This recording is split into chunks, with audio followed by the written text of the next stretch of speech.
Pastinya dahsyat ya Kak? Kak Yoyo dahsyat kan? Dahsyat dong. Yeay, pastinya adik-adikan di rumah harus lebih dahsyat dari kita yang di sini, oke? Pagi hari ini kita mau datang ke hadirat Tuhan, kita mau berikan terbaik bagi Tuhan kita. Sama-sama kita mau bangkit berdiri dan kita mau puji, kita mau sembah Tuhan kita yang dahsyat dan luar biasa. Amin. Kita menyanyikan pujian kita pagi hari ini, kita mau katakan Bapa, aku datang padamu. Kita berdoa ya adik-adik.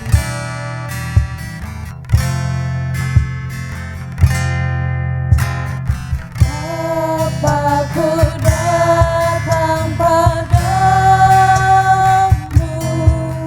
naikkan ucapan syukur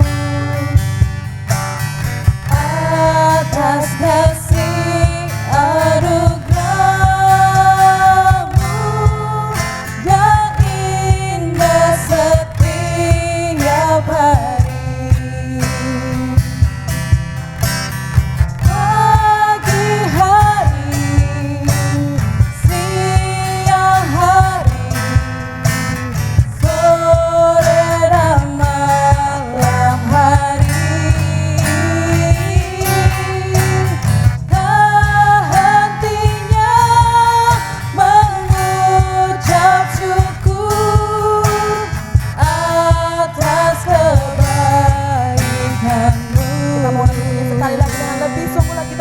Bapakku datang padamu, sambil dengan syukur kita di hadapan Bapakku datang padamu,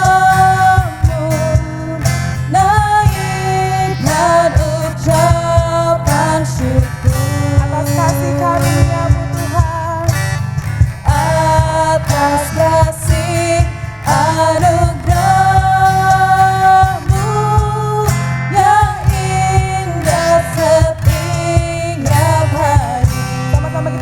Pagi hari, katakan siang hari, bahkan sore dan malam hari, tak hentinya mengucap syukur atas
bersyukur karena Tuhan Yesus baik bagi setiap kita, bagi kita semua.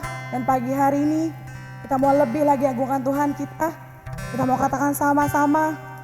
Pagi hari, siang hari, sore dan malam hari,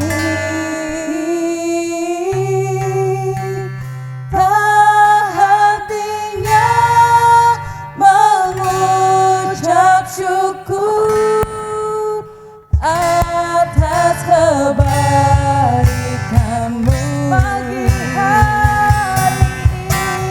Pagi hari, siang hari, sore dan malam hari, tak hentinya mengucap syukur atas kebaikanmu. Atas kebaikanmu,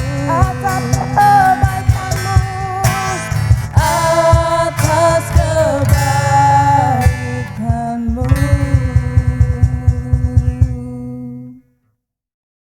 Adik-adik yang di rumah, yuk kita berdoa dulu yuk. Lipat tangan, tutup matanya dan sama-sama kita mau berdoa ya. Kakak Fandi bakal pimpin dalam doa kita pagi hari ini. Bapa kami di surga, terima kasih Tuhan buat pagi hari ini, buat kasih setia Tuhan yang tidak pernah habis bagi kehidupan kami ya Bapa. Kalau kami masih boleh diberikan kesempatan untuk bernafas, untuk hidup, bahkan pemeliharaan Tuhan boleh ada bagi setiap kami. Itu semua karena pemeliharaan Tuhan masih ada bagi hidup kami sampai dengan saat ini. Dan pagi hari ini ya Bapa, kami mau senangkan Engkau lebih lagi. Kami mau tinggikan Engkau lebih lagi dengan segenap pujian, penyembahan yang kami naikkan. Biarkan semuanya itu boleh harum bagi nama-Mu saja ya Tuhan. Terpujilah Engkau Bapa, dalam nama Tuhan Yesus kami bersyukur. Haleluya. Amin. Masih semangat memuji Tuhan adik-adik? Masih dong. Yuk kita angkat satu lagu pujian. Kasih Yesus indah indah indah. Kita bangkit berdiri yuk, kita mau pakai gerakan. Yeay.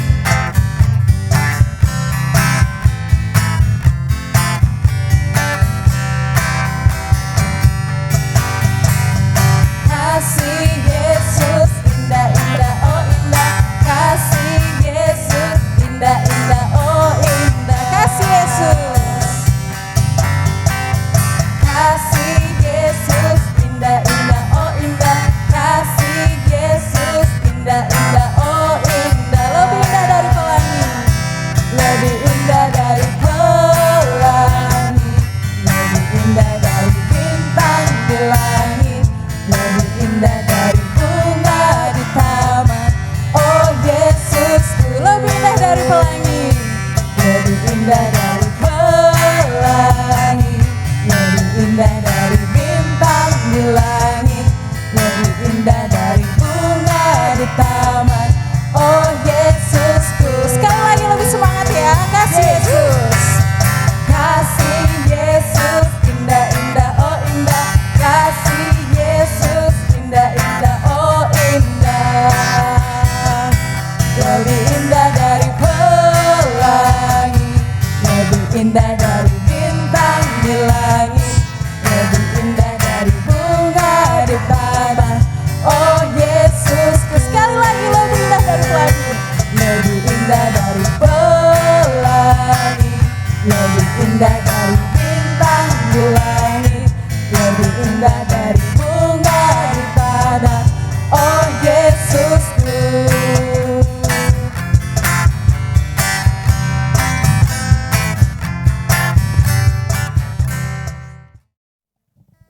Oke adik-adik, kita mau siapkan hati kita mau memberikan firman Tuhan.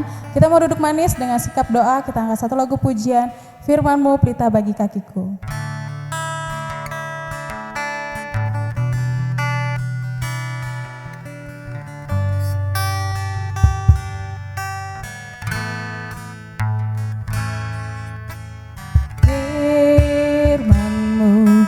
Pelita bagi kakiku, terang bagi jalanku. Firman-Mu Tuhan, firman-Mu pelita bagi kakiku, terang bagi jalanku.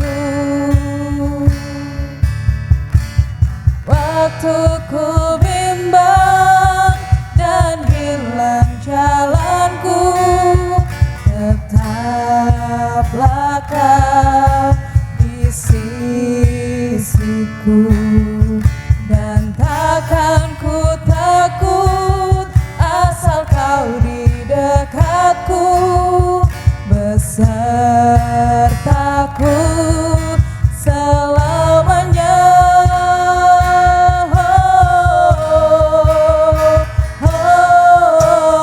Firman-Mu kita bagi kakiku, terang bagi jalanku. Waktu ku bimbang dan hilang jalanku, tetaplah kau di sisiku Tuhan. Tetaplah kau di sisiku, dan takkan ku takut asal kau di dekatku, besertaku selamanya. Dengan lagu lagi kita mau katakan, firman-Mu kita bagi kakiku, terang bagi jalanku. Waktu ku bimbang dan hilang jalanku, tetaplah kau di sisiku. Ketika kami takut Tuhan, takkan ku takut, Tuhan tetap menyertai kita. Kau di dekatku, besertaku selamanya. Sama-sama kita mau katakan, firman-Mu kita bagi kakiku, terang bagi jalanku, terang bagi jalanku, terang bagi jalanku, terang bagi jalanku, terang bagi jalanku.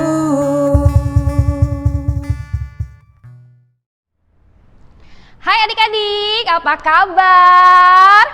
Dahsyat? Luar biasa? Yes, yes, yes. Iya, ketemu lagi sama Kak Lili. Aduh, kangen banget ya. Udah lama nih kita nggak ketemu. Kira-kira ada yang kangen nggak sih ya sama Kak Lili ya? Wah, puji Tuhan. Kak Lili sih yakin semua pasti kangen sama Kak Lili, iya kan?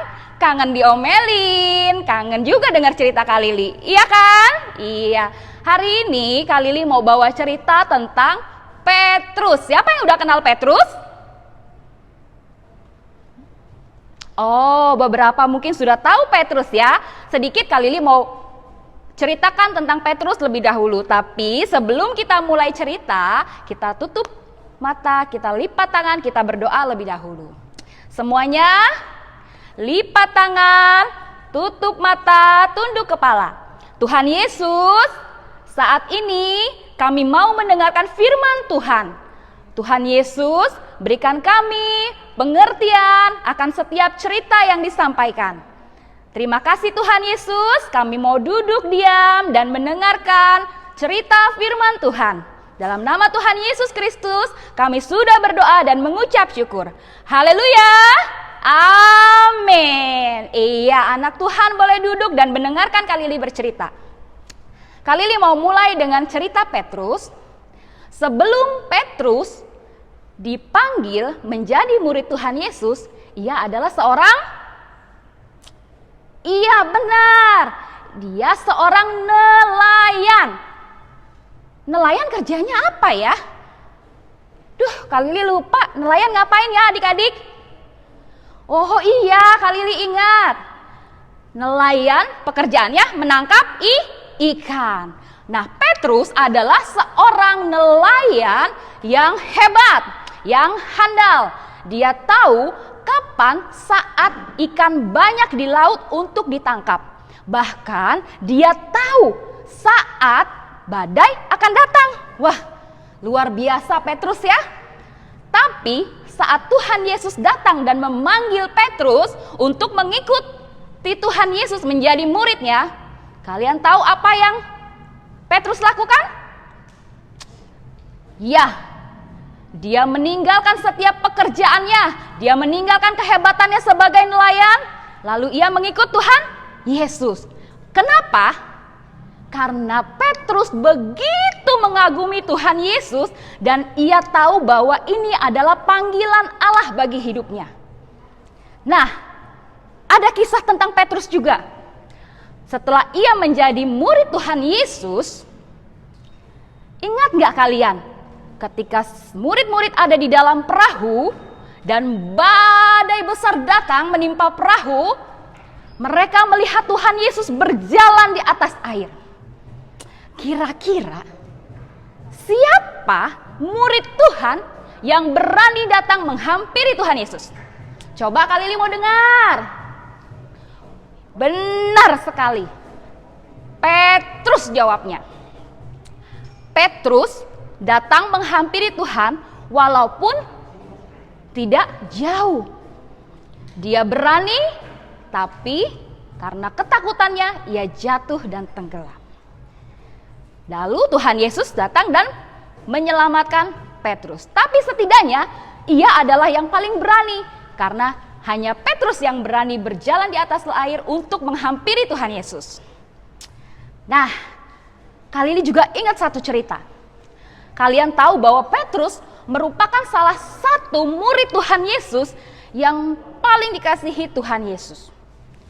Saat Tuhan Yesus naik ke atas gunung untuk bertemu dengan Allah, ingat gak adik-adik?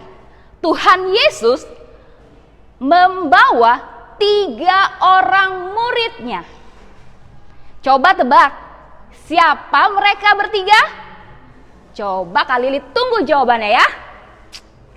Iya betul, Petrus, Yakobus, dan Yohanes. Mereka diperkenankan Tuhan melihat wajah Tuhan yang terang, bercahaya dengan baju yang putih terang. Mereka melihat dan merasakan kemuliaan Allah saat itu. Wah, luar biasa sekali. Iya adik-adik, Petrus juga seorang yang berani. Tahukah kalian, saat Tuhan Yesus bertanya, siapakah dirinya menurut murid-muridnya, siapa yang pertama kali menjawab? Ya, itu pun Petrus, lagi-lagi Petrus yang menjawab pertama kali. Dengan berani, Petrus menyatakan kebenaran bahwa Tuhan Yesus adalah Kristus, Mesias yang dijanjikan Allah. Petrus memang berani, tapi terkadang ia bergantung pada kekuatannya sendiri dan pengertiannya sendiri. Bahkan saat Tuhan Yesus sebelum ditangkap untuk disalib, Tuhan Yesus sudah mengingatkan Petrus bahwa ia akan menyangkal Tuhan Yesus 3 kali sebelum ayam jantan berkokok. Tapi Petrus tidak percaya. Dia bahkan berkata, walaupun aku harus mati, sekali-kali aku tidak akan menyangkal Engkau Tuhan. Itu pula yang dilakukan oleh semua murid-murid Tuhan Yesus. Tapi ternyata, ya, kalian mau tahu? Kita baca firman Tuhan saat ini ya. Ayo, kita ambil Alkitabnya. Siapa yang belum ambil Alkitab, Kak Lili kasih waktu untuk kalian boleh ambil Alkitab kalian.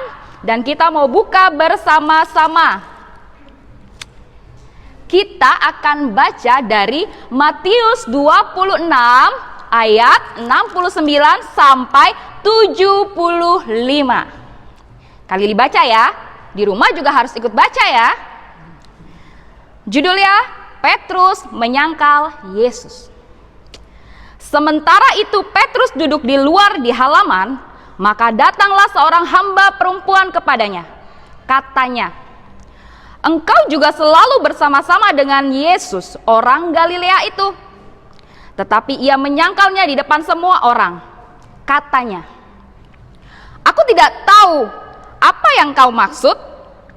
Ketika ia pergi ke pintu gerbang, seorang hamba lain melihat dia dan berkata kepada orang-orang yang ada di situ, orang ini bersama-sama dengan Yesus, orang Nazaret itu. Dan ia menyangkalnya pula dengan bersumpah, aku tidak kenal orang itu. Tidak lama kemudian orang-orang yang ada di situ datang kepada Petrus dan berkata, pasti engkau juga salah seorang dari mereka. Itu nyata dari bahasamu. Maka mulailah Petrus mengutuk dan bersumpah, aku tidak kenal orang itu. Dan pada saat itu berkokoklah ayam. Maka teringatlah Petrus akan apa yang dikatakan Yesus kepadanya sebelum ayam berkokok, engkau telah menyangkal aku 3 kali. Lalu ia pergi keluar dan menangis dengan sedihnya. Nah, kalian sudah baca? Firman Tuhan berkata, setelah Petrus menyadari kesalahannya, ia menangis dengan sedihnya. Bahkan ia merasa bersalah dan tidak bisa memaafkan dirinya sendiri. Kadang kita pun sama seperti Petrus. Kita merasa mampu untuk melakukan sesuatu sendiri dengan kekuatan kita. Kita mencoba menutupi kelemahan kita dari Allah. Tapi mungkin gak sih menutupi itu dari Allah? Oh, no. Tidak bisa. Karena apa? Karena Allah tahu diri kita sampai jauh kedalaman hati kita. Ia mengerti apa yang kita pikirkan, apa yang kita rasakan, dan dia mengetahui semua kelemahan kita. Ayo kita katakan bersama-sama, Tuhan mengetahui kelemahanku. Coba kali ini dengar. Belum sama-sama. Kita ulangin lagi ya. Tuhan mengetahui kelemahanku. Iya. Bagus sekali adik-adik. Nah, sekarang kali ini mau tanya. Setelah Petrus menyangkal Tuhan Yesus dan meninggalkan Tuhan Yesus, apakah cerita tentang Petrus berhenti di situ? Tentu tidak. Saat Petrus merasa bersalah, bahkan ia merasa tidak dapat mengampuni dirinya sendiri, Tuhan Yesus datang menemui Petrus. Lalu Tuhan Yesus menawarkan pengampunan dengan kasih. Saat itu juga Petrus dipulihkan, Petrus diampuni, Petrus mendapatkan kekuatan yang baru. Dan tidak hanya di situ. Kalian ingat, setelah Tuhan Yesus naik ke surga, Tuhan Yesus mengirimkan seorang penolong, yaitu Roh Kudus di hari Pantekosta. Nah, saat itu Petrus dan semua murid-murid Tuhan dipenuhi oleh Roh Kudus. Disitulah Petrus mendapat kekuatan yang baru. Ia berani untuk berkhotbah. Dan tahu nggak kalian? Saat Petrus berkhotbah, 3.000 orang bertobat. Wow! Luar biasa pekerjaan Roh Kudus di dalam Petrus. Disinilah saat kita menyerahkan kelemahan kita kepada Tuhan, Tuhan yang akan memberikan kekuatan bagi kita semua. Nah, sekarang adik-adik, siapa di sini saat ini yang punya kelemahan dan mau kelemahannya dirubah menjadi kekuatan dari Tuhan? Iya, kita harus apa? Mengakui semua kelemahan kita dan menyerahkan apa yang menjadi kelemahan kita ke dalam tangan Tuhan. Apa yang kita tidak bisa, apa yang tidak mampu kita lakukan, kita mau katakan kepada Tuhan. Dan kita mau katakan, Tuhan, aku lemah, aku butuh kekuatanmu. Dan biarkan Roh Kudus yang bekerja dalam diri kalian. Ingat, saat kalian percaya, Tuhan Yesus akan bekerja dalam hidup kalian. Kakak Lili yakin kalau kalian adalah anak-anak yang takut Tuhan dan mau dipulihkan Tuhan. Amin. Puji nama Tuhan. Sampai di sini firman Tuhan, dan mari kita berdoa. Lipat tangan, tutup mata, dan tunduk kepala. Tuhan Yesus, terima kasih untuk setiap kekuatan yang Tuhan taruh dalam kehidupan kami, Tuhan. Dan ajar kami, Tuhan, untuk kami boleh menyerahkan setiap kelemahan kami. Kami boleh mengandalkan Tuhan dalam setiap kehidupan kami. Buat kami percaya, Tuhan, bahwa tidak ada yang mustahil di dalam Engkau, Tuhanku Yesus. Kami mau menjadi anak-anak yang takut akan Tuhan. Anak-anak yang sungguh-sungguh di dalam Tuhan. Anak-anak yang berpegang pada Roh Kudus-Mu ya Tuhan. Terima kasih Tuhanku Yesus. Di dalam nama Tuhan Yesus Kristus, kami sudah berdoa dan mengucap syukur. Haleluya. Amin. Iya, sampai di sini firman Tuhan dari Kak Lili. Sampai jumpa lagi di minggu-minggu yang akan datang. Dadah.